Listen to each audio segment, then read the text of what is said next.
Namaskar and welcome to this exciting episode of Sattology, debunking mythology. Sattology means science of truth or study of truth. Opposite of that is mythology, which means science or study of fake lie or imagination. I have to repeat this every time in the beginning because many of you are joining new, and some of you who have already seen the video or already are connected to Sattology, you can always skip this first part. Today, I have a very special person who has come on the show after a long time. She had come during the last book release she had. So now we have second version of Saffron Swords Part 2. You already know, some of you remember. So let us welcome author Manoshi Sinha. Namaskar, Manoshi. Namaste, Namaskar. So one of the things, I have your first book actually with me. And Mhm. so when I read the book, many parts of the history which were mentioned there, which were not told in the mainstream textbooks. Many parts are not there. I think all parts are not Mhm. there. So now in this second part, you just told me that you've written about the kings of Ahom, right? Of all the warriors from each and every corner of Bharat. Uh-huh. There are 52 episodes. So can you elaborate and tell us about the new book, and then we'll discuss. We'll ask you some questions on that. Yeah. So why I wrote Saffron Swords? So part one was released in the year 2019, and it was well received. It was published by Garuda Prakashan, and it emerged as a bestseller. And then recently, book two of Saffron Swords is released. It's not yet formally launched. And this book has another, like book one, this book also has another 52 episodes of valor of our warrior ancestors from each and every corner of Bharat, from the 8th century till 1947. So what is the objective behind writing Saffron Swords? When we speak about ancient civilizations, there were many ancient civilizations, out of which Bharatiya civilization survived despite 1300 years of invasion, loot, plunder, mass genocide. Most of the ancient civilizations perished within few decades of invasion. But how did Bharat survive? It is all because one of the key reasons why our civilization has still survived is because of the continuous resistance offered by our warrior ancestors from each and every corner of Bharat. And they reclaimed their respective kingdoms and they offered resistance. They did not stop resisting. So continuously they resisted. And that was one of the reasons why we are here today, carrying forward the legacy of our thousands of years old civilizational identity. But when we speak about our academic books, especially in schools and colleges and universities, we do not get to read about the stories of valor of the warriors of the soil who defended motherland and dharma. We have only read in detail about the invaders. And even we have not been told, we have not read about the atrocities committed by the invaders in India. So when we speak about the atrocities, it is the mass genocide they committed, leading to the death of, leading to the massacre of millions of Hindus, Buddhists, Sikhs, Jains. But that doesn't find a place in our academic books. And then they looted wealth. They destroyed thousands and lakhs of our temples and heritage sites. They destroyed all of our ancient universities. Our ancient universities had students from across the world. One of the oldest university to date is the Taxila University, which is 3,600 years old today. And Nalanda was one of the most popular universities in the world, and it flourished, this university flourished from the last years of BCE. It was established by the Gupta period. And our knowledge heritage has been completely destroyed by the invaders. And most of these universities had thousands and lakhs of manuscripts, or ancient manuscripts, having a lot of information about the ancient science, medicine, Ayurveda, about astronomy, astrology, and all of these manuscripts were destroyed by the invaders. And besides not only destroying complete cities, destroying crops, and committing genocide and all, they also took many of our thousands of our women as sex slaves. So these atrocities should have been highlighted in our academic books. If their stories are there, the atrocities should have also been highlighted. But these are not there in the academic books. And whatever is highlighted is a distorted version. For example, when we speak about Akbar, he has been referred to as Akbar the Great. What is so great about him? When he, for example, in Chhattisgarh, he committed massacre. He ordered his soldiers to kill the innocent men and women, old men and women and children in Chhattisgarh. And the women there committed Johar. So how can Akbar be called the Great?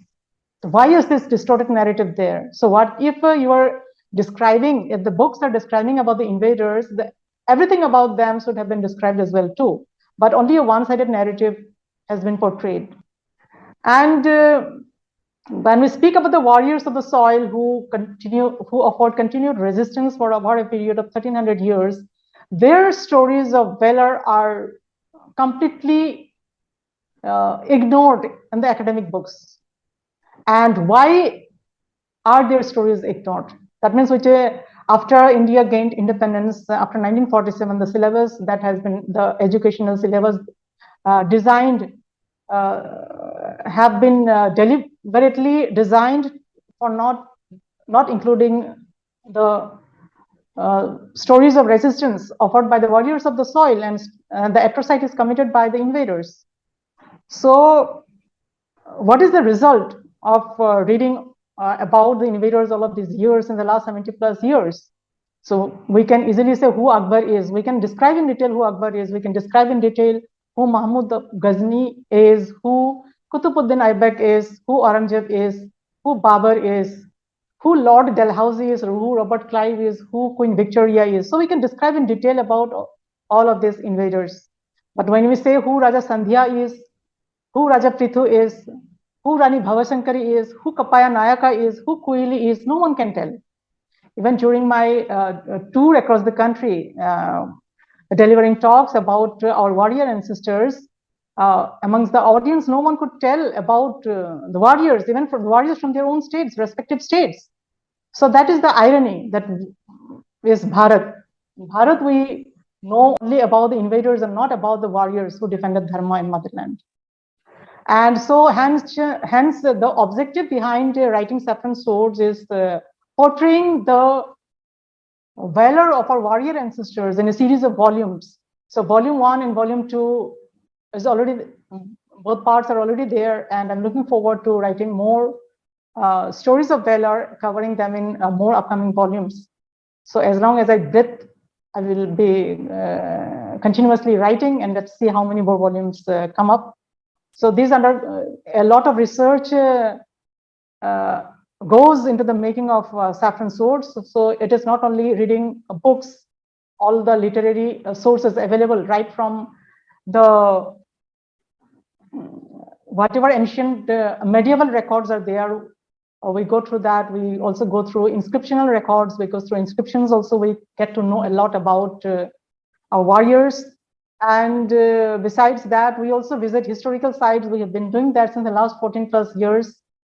And through the historical site visits, we have collected a lot of information. We have been able to visit, we've been able to meet descendants of few warriors who offered resistance against the invaders, and we collected information from them. Then there is, and then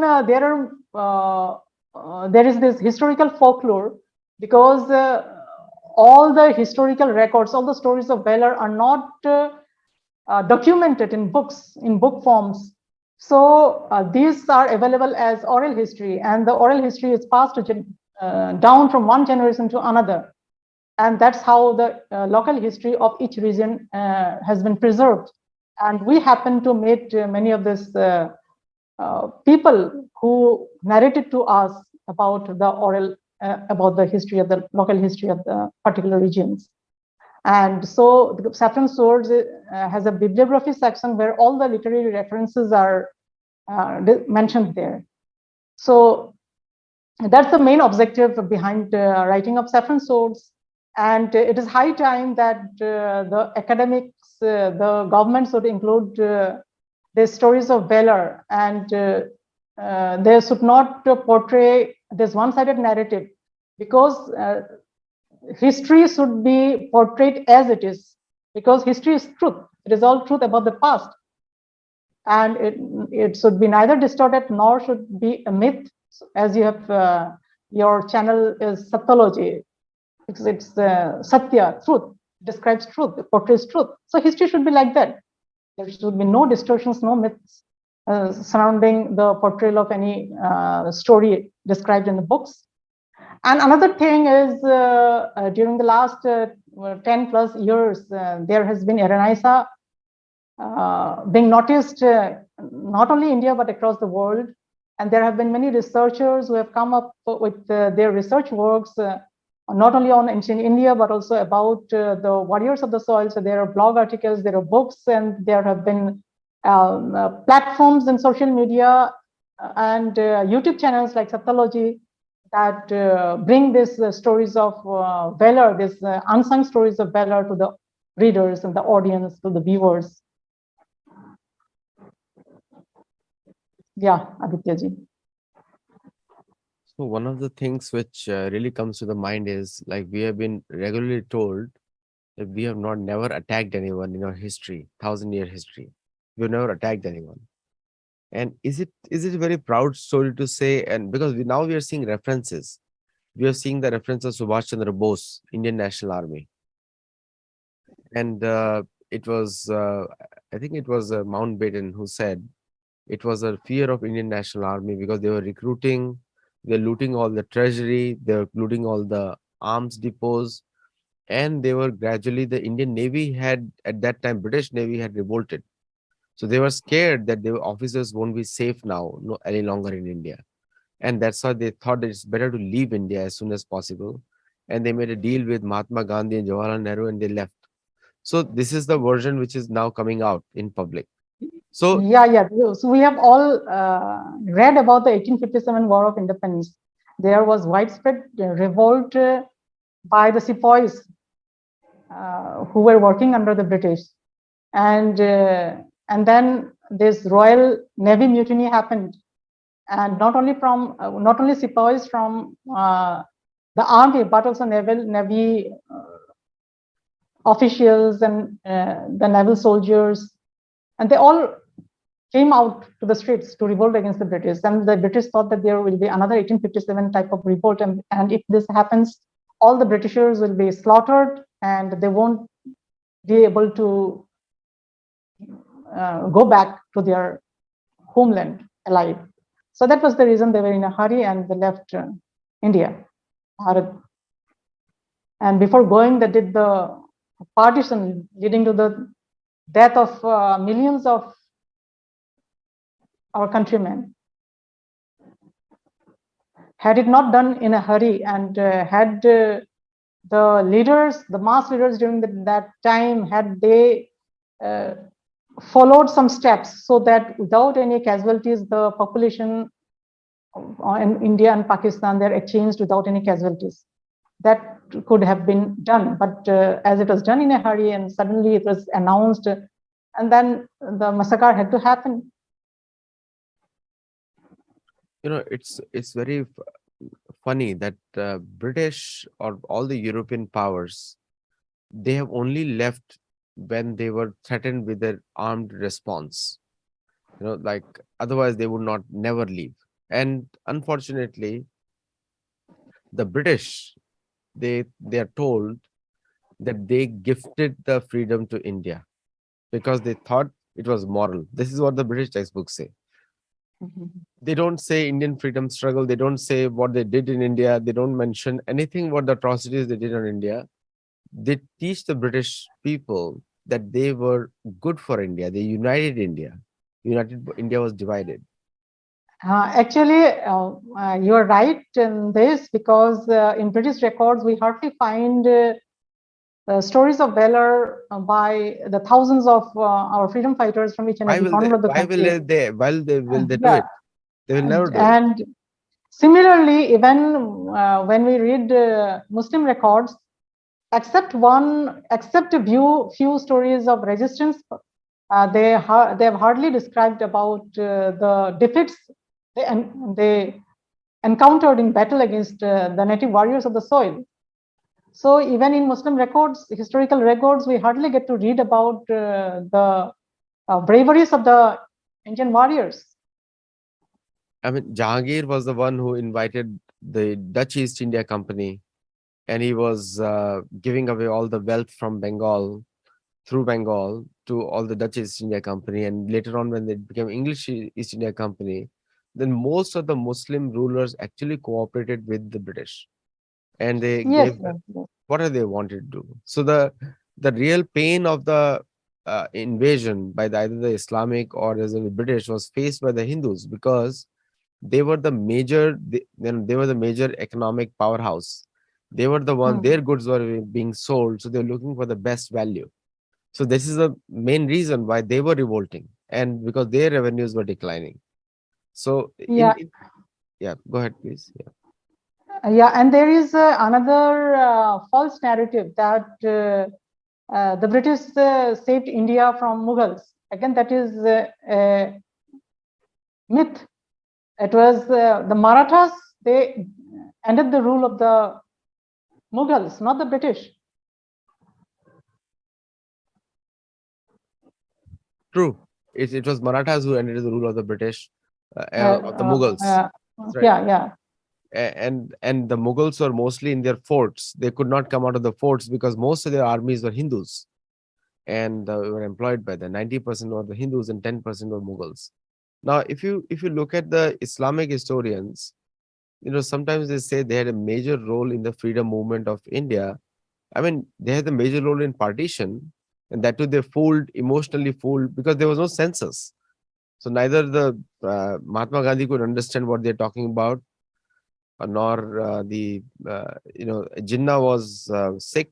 He had a TB, but that is a modern history, still the recent history. Now, going back to, if you look at the Raja Man Singh cooperating with Aurangzeb and going towards a home kingdoms, which is yeah. northeast. Raja Ram Singh, yeah, Ram Singh. Raja Ram Singh. I think Yeah. Man Singh also went there. Man Singh also went. No. Man Singh, he fought against his own people.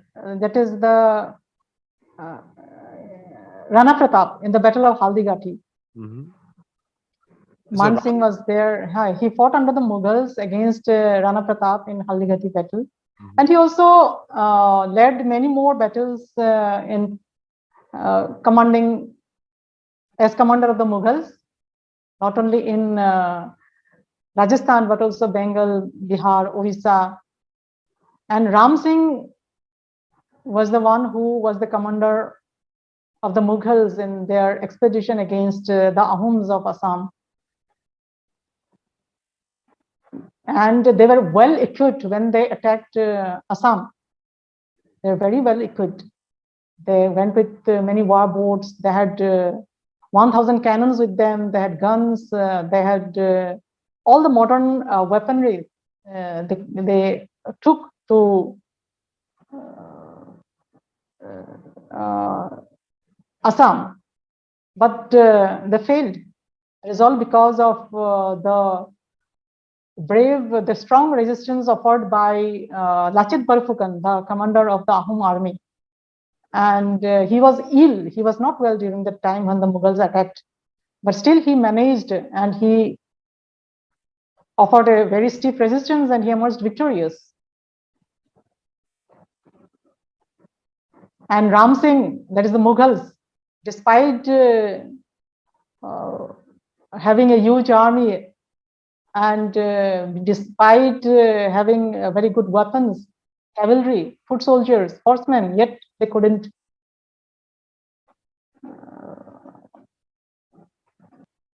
They were defeated. All these stories are never told because the reason is they're not told is that it will put them in a much weaker light. This is a much poorer light, and that's why they don't say it out of shame or whatever it is, generally. But if you look at the American historians and the British historians, what they do is they take up the cues from the Indian education department.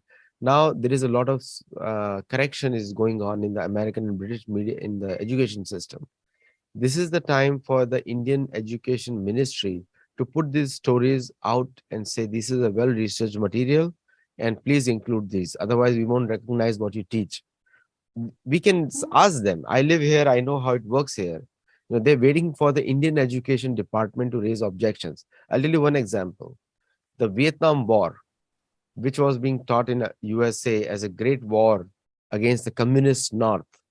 Now, the Vietnam now has requested America that in their education department, if you do not correct the histories and the atrocities of Americans on Vietnamese, of killing 3 million Vietnamese, including depleted nuclear uranium bombs, he said, then we will stop trade, like something like that they have said.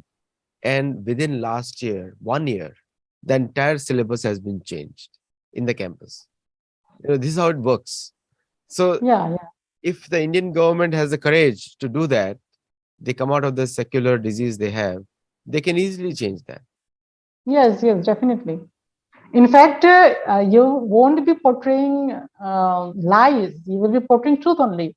And well, there should also be a description about the invaders because they are also part of our history. But why a one-sided narrative is portrayed? You should also portray about the atrocities they committed, as you said about the Vietnamese. The atrocities that the Americans committed were not portrayed, and later, after the Vietnamese they raised objection. They included the atrocities they committed are also included in the syllabus. That this is what you say. So even in India, whatever atrocities the Islamic invaders right from the 8th century till the whatever the Britishers did in India, looting of wealth and whatever the atrocities they committed, all of this should be equally highlighted in the books. So even if they are part of the history, everything about them should also be highlighted, not only a one-sided distorted version. And along with that, the stories of valor, the continuous stories of resistance should also be highlighted. Because see, in our academics, we don't get to read about all of these stories of valor. So there is a sort of inferiority complex in our youth as they grow up, because during childhood, as they attain teenhood, and in the youth, they realize that they have been always defeated, that their ancestors, which means our ancestors, did not offer resistance. They easily surrendered. They did not fight. They easily gave their kingdoms, and they let the invaders commit massacre, genocide, destroy the temples, except all of these things have not been because these have been the stories have been portrayed this way. History has been portrayed this way. The stories of valor of the warriors have not been told. And this is the reason that the youth today in India, most of the youth today in India, do not want to hear anything about the past 1,000 years, because according to them, it is all about defeats, about surrendering, about losses, about tragedy. But there are more than thousands, lakhs of instances from the last 1,300 years about how the local rulers of respective kingdoms they offered resistance. For example, when we speak about the Northeast, I am from the Northeast. So when we speak about the Northeast is a huge area of Bharat. And when we speak about the South, even the southern part is a huge area of Bharat. And we have been taught that the Mughals ruled the whole of India. So they could not even touch the Northeast. So how come it is described that they have ruled the whole parts of India and they did not rule the South? So how come it is told, it has been read, it has been portrayed in the books, academic books, because Bharat is not only about the central part or the Delhi or some surrounding areas. Bharat is all about the northeast, the east and south, the west, and the Akhand Bharat. Then, and so why it is being taught to us that the Islamic invaders, especially the Mughals, ruled the whole of India? And when you speak about the Northeast, there have been many attacks by the Islamic invaders right from the year 1206 till Aurangzeb's time. There have been some 18 battles between the Ahoms and the Mughals. And initially, against the Khan rulers by the Islamic invaders, especially from the Delhi Sultanate and the Bengal Sultanate, there have been 6 battles. And even after that also, there have been battles in between the Ahoms and the Bengal Sultanate. But not in the, even after so many battles were fought, the Islamic invaders could never establish their rule in Assam. And when we speak about the geographical boundary of Assam then, in ancient times and in medieval times, the Assam comprised not only today's present Assam, including parts of the northeast, but also parts of Bengal till Jalpaiguri and almost the whole of Bangladesh.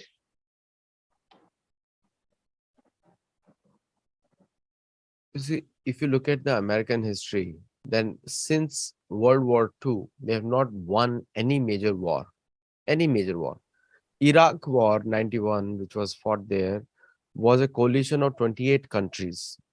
And even though they did brutalities like killing the entire retreating Iraqi army columns, they killed all of them. And when the army force armed, they were retreating. And it was not their war; it was a war for oil. We all know that. But if you look at the American textbooks, it's called "Ensuring Iraqi Freedom." Desert Storm 1, Desert Storm 2. Now, if you look at Vietnam, it was a straight defeat for the American forces. But it will be in the books, it is mentioned that how they brought civilization and defeated communism through Vietnam. Afghanistan war, I'm sure 20 years they were spent a lot of money and they left. Again, they're going to write positive stories about that war. This is how they tell their own people. Like this is how you train your people that we are a country of brave and we're a country of free. This is what they tell. Now, if you look at the Indian history is all about self-defeatism. Like you correctly said that if you don't tell the right history, then the young students or young children will be always having a mind, Vikrit man. They'll always be feeling a little bit sad or, like you said, lack of confidence. And that's why the Bollywood movies are I'm Pathan. Very few people know that the Pathans are the chowkidars of Indian kings. They were not even recruited as a normal warriors because they were known to run away. When there was a stress, they would run away. So, like if I hang a gun and walk around, I'll be always be very confident. But the real test comes in when there is a war. The thing is, the Pathans are always considered chowkidar. Not even recruited by Maharaj Ranjit Singh in his army. Very few. Selected few were recruited over there, but the majority of army was sick over there. So the point is, this narrative has been sold by Bollywood, by the media, and the movies have been made. Like we have seen so many movies which historically incorrect about Rani Padmavati was incorrect. Therefore, there was a protest over there. So the media takes up whatever is the narrative, official narrative, builds on that. Like Saragadi story recently picked up by the Indian media, but like that, there are many stories like that. Many stories. I was reading the book of Maharana Pratap by one of the other authors, and I was shocked actually what actually happened. The Akbar was defeated so many times. So, is there anything striking story like that in your book, which we should No, know? yeah, just you told about World War One, right? So Two, just now you mentioned about World War One and World War Two. yeah. So in the Indian context, we say that the Gandhi with his Ahimsa got us freedom, right? So it is there. He, the preacher of non-violence, the preacher of Ahimsa. Gandhi, he got us freedom, Mohandas Karamchand Gandhi. But many of us do not know that in World War One, he attended the war conference held by Lord Chelmsford, and he agreed to recruit Indians on behalf of the British for the World War One. And he moved from place to place, urging, requesting the Indians to join the British Army to participate in World War One in foreign countries. And because as he was a mass leader during that time, and as he was obedient to the British, he facilitated the recruitment of more than 70,000 soldiers in more than 1 lakh soldiers in the British Army, and um, more than 1 lakh soldiers, and all of these soldiers participated on behalf of the British in foreign lands. And out of them, more than 60,000 soldiers attained martyrdom in battle. And who was responsible for this? Mainly Gandhi. And how come a preacher of non-violence moved ahead recruiting his own countrymen, going and recruiting his own countrymen on behalf of the British, asking them to fight, to participate in the war?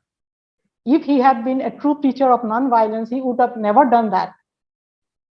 So this is also a distorted narrative that he was a preacher of non-violence, and non-violence did not get us freedom. What about the sacrifices of thousands of the freedom fighters against the British over a period of 200 years? And saying non-violence got us freedom, it is an insult to the sacrifices of the thousands of our freedom fighters, because of the sacrifice of whom we are here today, breathing free.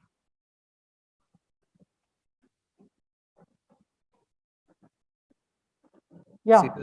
the thing is like the all these narratives are built on because there is no opposition to it, and also the authors individually are not able to sell themselves as hard as they should, because in India the Ministry of Culture is not looking for talent.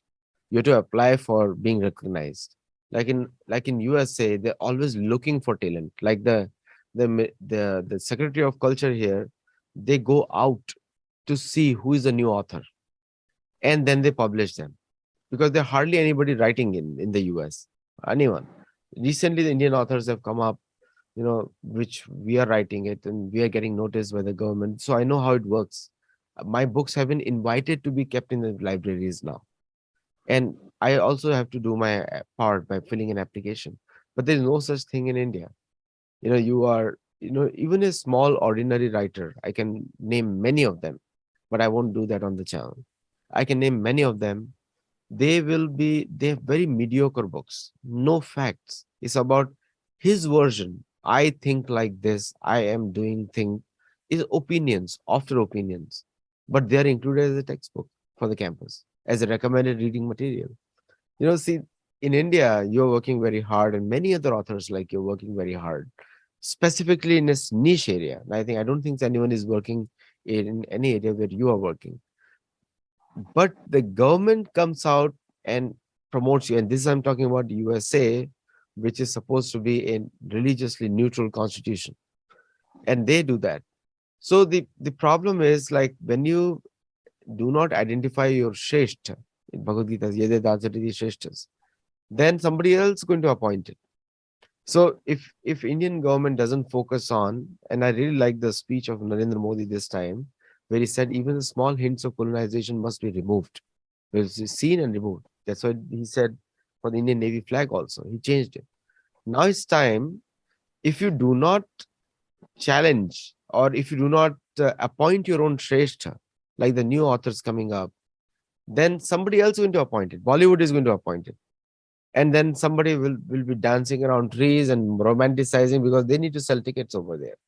These real warriors were not like that. They were holding a sword, they were holding a gun, or they were moving in the rough conditions. India is not, I mean, other than the highways, it's not easy. It's a jungle. And you have to really adapt to the jungle. Ask any soldier, they won't look romantically very clean and pleasing in a jungle. It's sweating, it's humidity, all kinds of things are there. So, and also you said the right thing that if you do not tell these stories, children don't learn how to take risk, and the mothers don't send their children out for defending the land. For them is get your education, go to the US or UK or Canada and be happy if you can. That's the whole model is there. And when those children come here, they are completely misfit for any society. They cannot do anything. Most of them get into drugs and they go back. There's so many instances where I've rescued kids coming from India from getting into drugs here. They call me, is my child in drug? Is my child in doing this? And then we keep on running through our friends. Where is his son?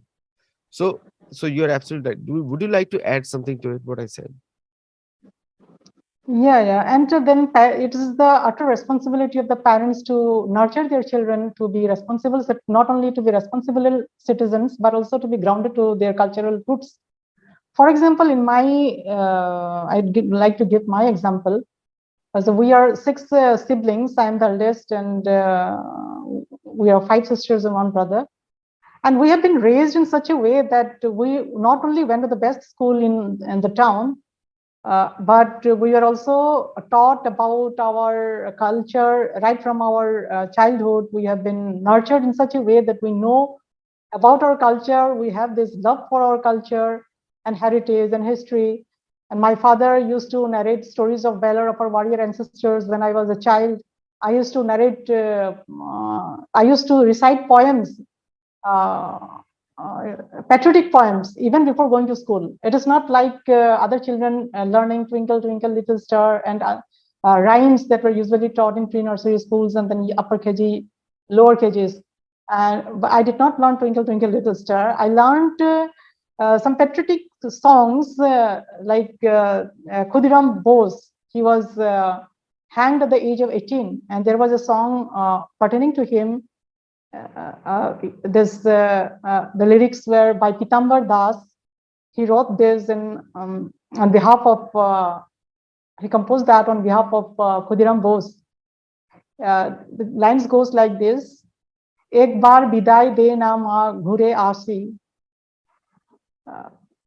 Means he's asking, his last words were asking for the blessings from his mother, invoking mother, even also invoking the motherland. He is telling that he will wear the noose around his neck happily because he's doing this for the motherland, and that he will be reborn again to again fight against the British for the motherland.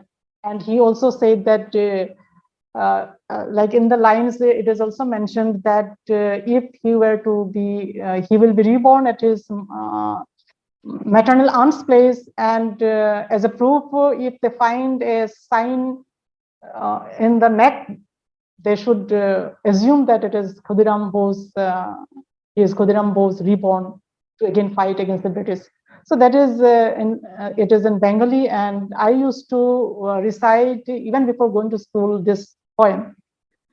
It is not about that every parent or all the parents should only narrate tales of valor or something like that. It is that they should be culturally rooted to, uh, uh, and they should be culturally rooted, and then they should also learn basic things. They should be responsible citizens after all. In today's times, we hardly see many of our neighbors. I see many of our neighbors, not only neighbors, like looking the youth around, like they do not know anything about the rituals and traditions and their culture and leave about history. So it is there. It is the responsibility of the parents to teach their children, nurture them the right way. Most of the children they send this. Most of the parents, I'm not saying all, many of them, that they send their children to the school thinking that their children is going to learn the best things in life because they trust government in any country. It doesn't matter whether it's India or any other country. US also, most of the children go to the public schools. Now, gradually, with the wokeism, the Christian parents are not sending their kids to the public schools because they think that the public schools they challenge their Christian faith. Now, in the case of India, it's just a laziness of the parents because they were also trained in the old system. So they think the old history that they learned was the right history. And so the systemic, so it takes 70 years of colonization which has happened in the textbooks. I'm talking post independence India, where that is still in their mindset. So what do you have to say on that? How can that be removed by the parent? The parents need to know more. They need to buy books and learn something about their history.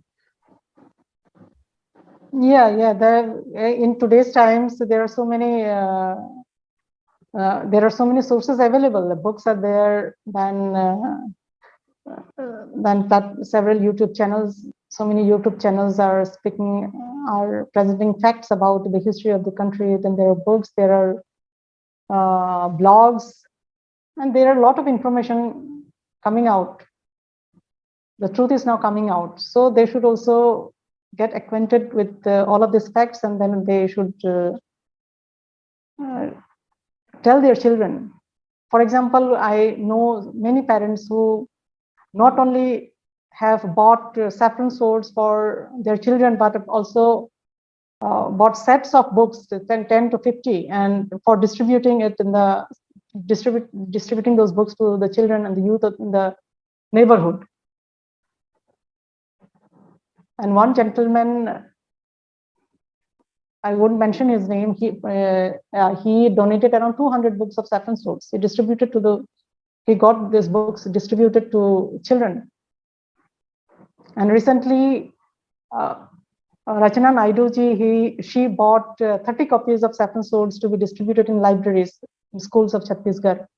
So that in the library, what happens, you will be educating not only one child, but many children over a period of time. So that's how today's, like the elderly generation is working towards educating their children and the youth as a whole, not only their children, but the youth as a whole.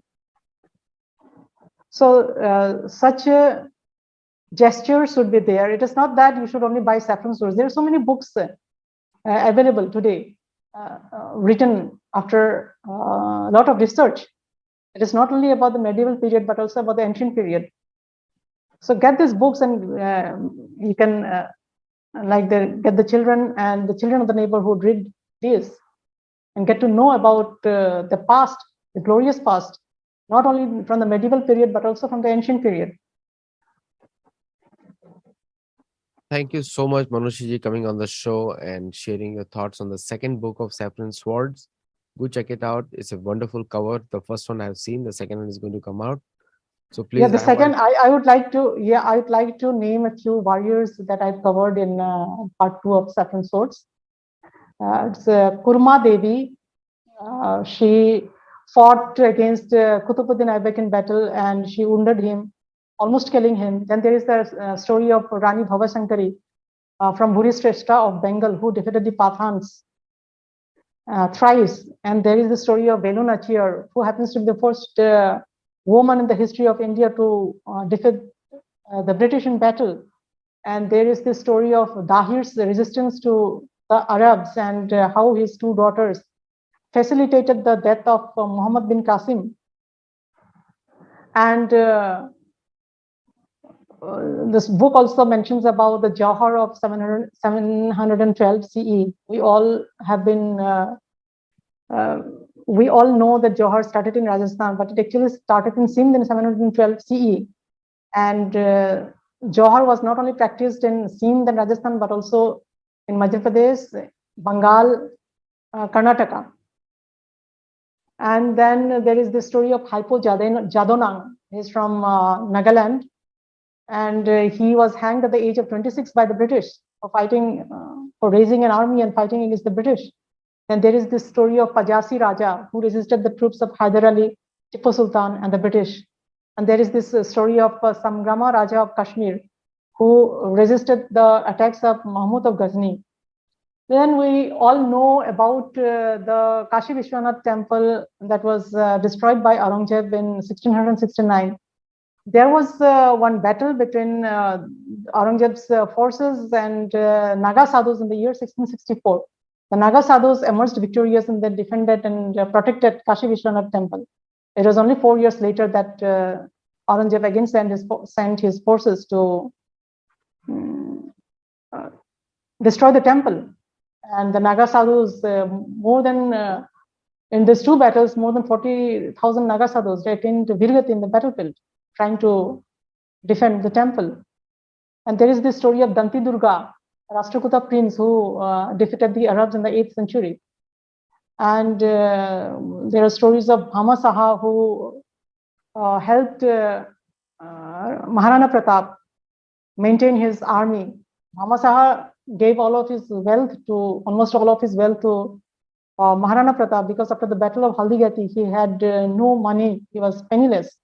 He could not maintain an army. It was Bhama Saha and his brother who donated their money to Rana Pratap. So there is this story in detail. Then there is the story of Jai Rajaguru from Orissa. The Jai Rajaguru was the royal priest of the king of Orissa, and he motivated and trained many of the youth to fight against the British. And there is the story of Sivappa Nayaka from Karnataka. He fought against the Portuguese. And when I visited Kelari is the place in Karnataka where Rani Channamma gave shelter to Rajaram, the son of Shivaji. And she also fought in battle against Aurangzeb's forces. And both the stories are from the region of Kelari. Rani Channamma covered in book 1 of Saffron Swords, and Sivappa Nayaka covered in book 2 of Saffron Swords. So when I visit that Kelari, it was like a Tirth Yatra for me. I got goosebumps when I stepped in Kelari in Karnataka. And there is this story of Kalyani Das and several other freedom fighters who were tortured in Hijli jail. So there is this account. I met the son of freedom fighter Kalyani Das, and got some very invaluable information about the freedom fighters during the time. And then about Lieutenant Rama Mehta from the Azad Hind Fauj. I interviewed her. She was in Mumbai when I interviewed her over the phone. And I got to know a lot of information about not only Netaji Bose, but also about the activities of the Azad Hind Fauj during the fight against the British. And then there is the story of Prafulla Kumari Devi from Chhattisgarh. She was the Maharani of Bastar. During her reign, when she did not let the British sell the part of Bastar to the Nizam of Hyderabad, because Bastar and adjoining areas were very rich in natural resources, mineral resources. And the British then collaborated with the Nizam of Hyderabad to get a hold of the land, and they were about to get a lot of money from that. But the Maharani of Bastar, Prafulla Kumari Devi, she did not let this happen. So there are 52 altogether. There are 52 episodes from each and every corner of Bharat, from the timeline of the 8th century till 1947. So thank you so much, and we'll continue on this in the second part of this video. We'll make a list of all the kings and queens. Let us do the 52 and in summary, so people can understand what is in the book and they can read it also. Thank you so much for coming on the show, and I wish you good luck on the sales of this book. Yeah, thank you so much. Thank you. Namaste. Namaskar.